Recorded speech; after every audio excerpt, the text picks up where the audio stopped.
were merely dreaming we were snow.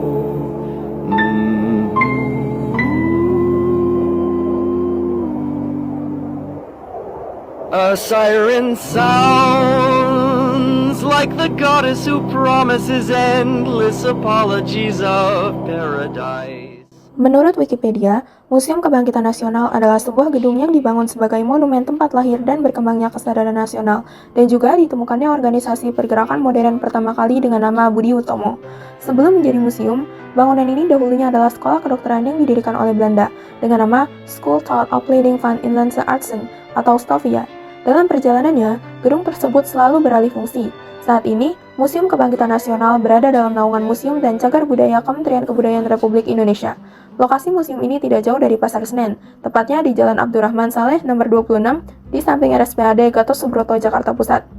Museum Kebangkitan Nasional dapat menjadi museum karena gedung ini memiliki nilai sejarah yang sangat penting sebagai tempat berdirinya Stovia, sekolah kedokteran bagi pribumi yang menjadi salah satu pusat lahirnya semangat kebangkitan nasional. Di tempat inilah, para tokoh pergerakan seperti Sutomo, Cipto Mangunkusumo, dan Wahidin Sudirosoho berinteraksi, berdiskusi, dan menumbuhkan kesadaran nasional yang kemudian melahirkan organisasi Budi Utomo pada tahun 1908. Karena perannya sebagai saksi sejarah awal perjuangan bangsa, gedung tersebut dilestarikan dan diubah menjadi museum agar generasi sekarang dapat memahami perjalanan munculnya kesadaran kebangsaan di Indonesia. Ruang di Museum Kebangkitan Nasional yang dulu merupakan sekolah kedokteran, dikenal sebagai Sekolah Dokter di Jawa, kemudian berkembang menjadi Stovia. Kini menampilkan artefak dan replika sejarah pendidikan dokter pada masa kolonial Belanda. Pengunjung dapat melihat kerangka manusia untuk praktik anatomi, alat-alat kedokteran seperti memecah kepala, alat bedah, dan hingga mesin ronsen. Nah, apa aja yang ada di ruangan? Alat peninggalan kedokteran, pengunjung bisa melihat nih berbagai alat kedokteran, mulai dari alat pembedah yang digunakan pada masa lampau hingga mesin ronsen tempo dulu. Nah, peninggalan anatomi ini terdapat juga kerangka manusia yang digunakan untuk praktik anatomi oleh para siswa.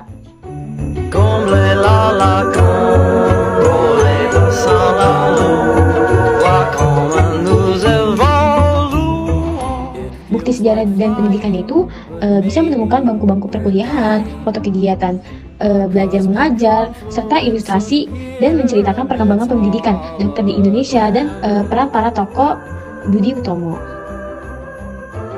Stovia adalah sekolah kedokteran untuk pribumi pada masa Hindia Belanda.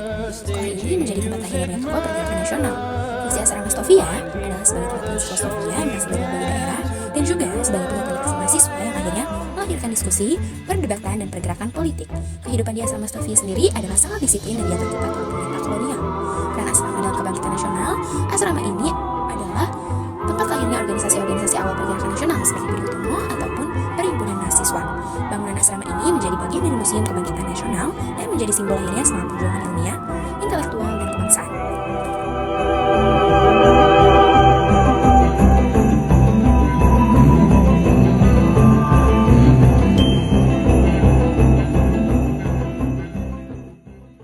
Stovia memiliki hubungan yang sangat erat dengan lahirnya pergerakan nasional Indonesia. Sekolah ini bukan hanya tempat mendidik calon dokter pribumi, tetapi juga menjadi ruang munculnya kesadaran kebangsaan di kalangan pemuda terpelajar. Pertama, Stovia mempertemukan para pemuda dari berbagai daerah. Mereka berasal dari latar belakang budaya yang berbeda, tetapi hidup bersama dalam asrama. Dari sinilah muncul rasa persatuan dan kesadaran bahwa mereka adalah bagian dari satu bangsa yang sama. Kedua, para mahasiswa Stovia mulai melihat secara langsung ketidakadilan penjajahan, seperti diskriminasi, perbedaan perlakuan antara Eropa dan pribumi, serta keterbatasan kesempatan. Hal ini mendorong mereka untuk berpikir kritis dan memunculkan keinginan untuk memperbaiki keadaan bangsa. Ketiga, iklim intelektual di Stovia sangat kuat. Banyak siswa rajin membaca, berdiskusi, dan mengikuti perkembangan ide-ide modern dari Eropa, seperti nasionalisme, demokrasi, dan kemerdekaan. Diskusi-diskusi ini sering dilakukan secara informal di dalam asrama. Keempat, dari Stovia lahir organisasi modern pertama di Indonesia, yaitu Budi Utomo pada tahun 1908. Organisasi ini diprakarsai oleh para mahasiswa Stovia, seperti Sutomo dan para seniornya. Budi Utomo menjadi simbol awal kebangkitan nasional karena memperkenalkan bentuk organisasi modern, tujuan sosial, dan semangat persatuan. Dengan lahirnya Budi Utomo, sekolah dan asrama Stovia diakui sebagai pusat awal pergerakan nasional. Tempat ini bukan hanya saksi sejarah, tapi tempat terbentuknya pemikiran, solidaritas, dan keberanian untuk memulai perjuangan.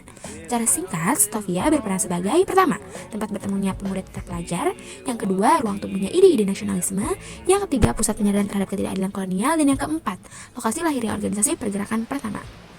Karena kontribusi itulah Stovia dianggap sebagai salah satu fondasi utama dalam sejarah kebangkitan nasional Indonesia. Sekarang Rumah Sakit Pusat Angkatan Darat Gatot Subroto. Sekolah Dokter Jawa menempati salah satu bangunan yang ada dalam rumah sakit militer, karena pengajarnya merangkap sebagai dokter di rumah sakit tersebut. Tahun 1899,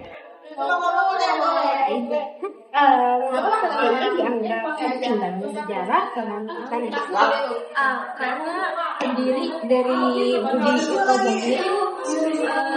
kebetulan dia lulusan dari Statistik. Apa hubungan Museum Kebangkitan Nasional dalam organisasi ini?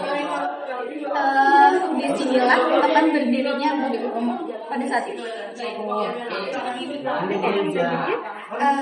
Apa makna kebangkitan nasional yang diangkat dalam museum ini? Nah, nasional itu apa? Nah, jadi pada saat didirikannya Budi Utomo dengan didirikan Budi Utomo itu dia menginspirasi pemuda-pemuda lain untuk membangun organisasi itu. Oke guys, jadi hari ini kita udah selesai keliling di Museum Kebangkitan Nasional. Kita udah mendapatkan ilmu banyak dari museum ini. Sekian dari kelompok kami. Assalamualaikum warahmatullahi wabarakatuh. Forget about where we